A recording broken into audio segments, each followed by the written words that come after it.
There is none like you. No one else can touch my heart like you do. I can search for an eternity long and find there is none like you. God has chosen the weak things. 1 Corinthians chapter 1 verse 27, New King James Version. Why does God choose weak people to do his will? Answer: because the only kind of people God has to work with are weak people. Moses' relationship with God is described in these remarkable words. The Lord spoke to Moses face to face as a man speaks to his friend.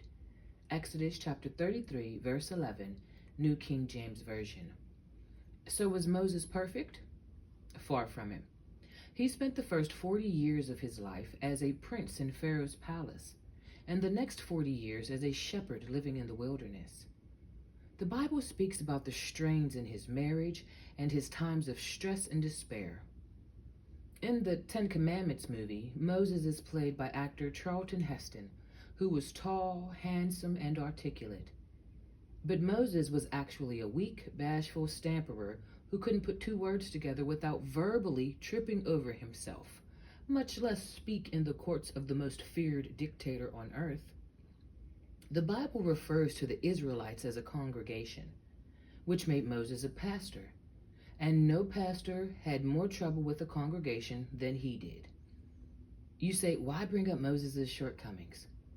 To encourage you, to let you know that your flaws don't disqualify you, and your limitations don't limit what God can do through you. Paul writes, "For you see your calling, brethren, that not many wise according to the flesh, not many mighty, not many noble are called. But God has chosen the foolish things of the world to put to shame the wise, and God has chosen the weak things of the world to put to shame the things which are mighty, that no flesh should glory in his presence." 1 Corinthians chapter 1, verse 26 to 27, and verse 29, New King James Version. Have a blessed day, and know that God made you special.